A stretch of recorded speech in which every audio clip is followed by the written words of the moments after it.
I'd spoken recently with another NHL coach who talked about just how hard it is to kind of, get consistency. It's a buy-in every night. It's really difficult to play defense and all those kind of things. And Eric Comrie just talked about, he's been around about the buy-in and how unusual the level of buy-in is that this team has. You've been with a lot of different teams. How do you kind of describe what you get from your team as far as buy-in? Yeah, like you said, it's a long season, and it's hard to get guys to continually do it every night. But the biggest thing is I've said about the buy-in is that the results that come from, especially how we defend, and I talk about defending, I'll always talk about it isn't just on our end of the rink. It's how hard we track. It's how hard we attack loose pucks in the offensive zone. How we're sort of dog on a bone all the time trying to get it back. That's the part there where the rewards come from, and that's us having possession, us going to play offense, us being able to put our skill on display. And that's pretty much what we keep trying to preach, is that when we don't have it, go get it so that you can play offense, and that's the fun part of the game. Speaking of defense, quite often your victories, even if the other team scores first, look like you kind of saying, okay, shut it down, no more goals. You slowly work your way back into the game. This one looked a little bit different. What does it say about your team and the variety of different ways they're able to win a hockey game? Yeah, that was a pretty sloppy second for us. We hadn't had a full 20 minutes like that, where we've had some stretches, maybe 5 minutes, 10 minutes times, where in some of the games where we got away from what we wanted to do. I thought that period we turned pucks over. We probably, in my opinion, overhandled, and we lost some puck battles. Just spent more time trying to chase and get the puck back than we did, in the other two periods. And, we got back to it. Actually, before I go about the third period, that 6-on-5 goal and then the 4-on-4 goal, that like all of a sudden we weren't great in that period, but we found a way to get ourselves back into it. Then I thought third period we come out and played the way we needed to play.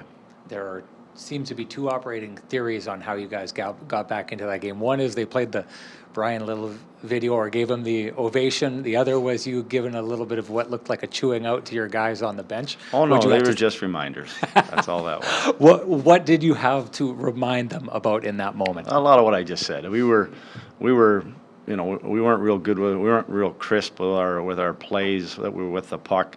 The one thing about Pittsburgh, they have a lot of veteran, a lot of guys that know how to play. They strip pucks really well, and I thought they did a really good job of that.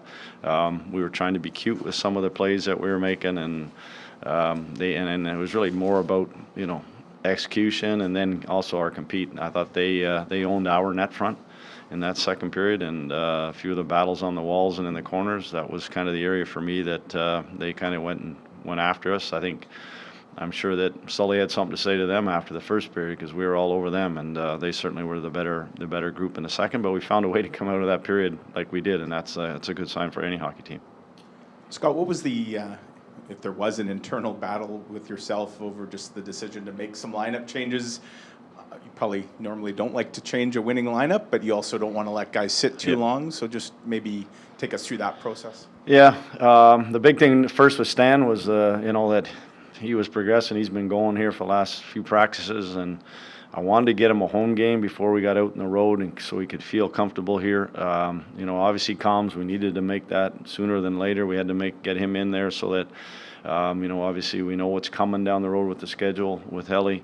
And then Gus, I don't want anybody coming out of training camp and I'd be sitting there for a while. I wanted to get him in and get him a look at him. So it's I don't know if it's ever the right time, or the wrong time, I guess. I just wanted to get them in. I thought at home here, an afternoon game, some fresh legs, just an opportunity to do it. And how would you assess specifically Eric's performance? A lot of shots. I think they ended up over north of 40, which is a bit unusual for your group to give up that many shots. Yeah, it is. It's also a trait of Pittsburgh. They're a shot volume group, and that's something they've done for a number of years. They've put a lot of pucks to that blue paint, and then they try to go to work there. And he was great. The first two goals are open nets. Kind of our breakdowns that led to that.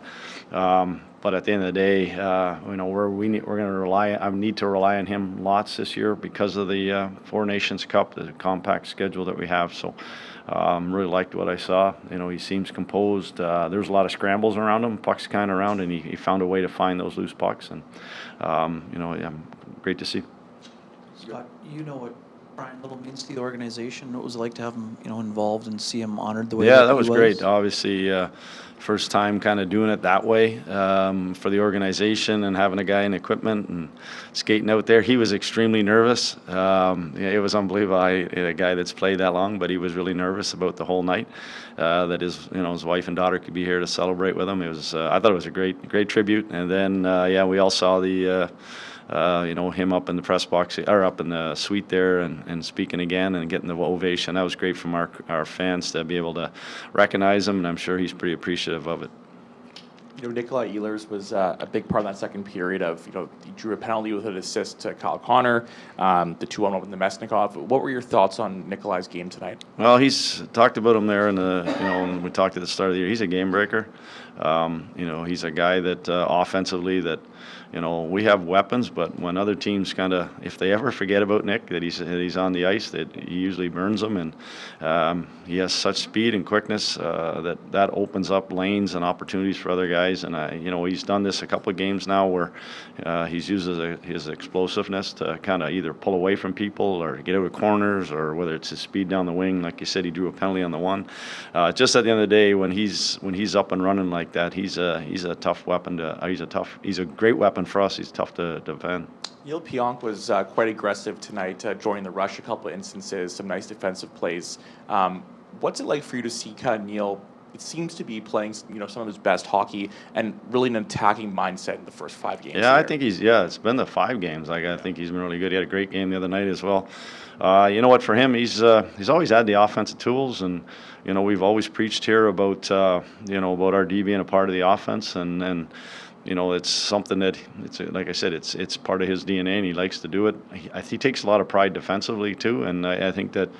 He's a real good, solid, guy that you can rely on, two-way defenseman. But when he has that offensive side and jumps, he's taking a lot of pride in the power play, that second unit, and making sure that they're, we're a two-headed sword there, kind of with both units going out there. And he's a big part of that, being the quarterback on the top. And he's got confidence right now in his game, and you'd love to see that.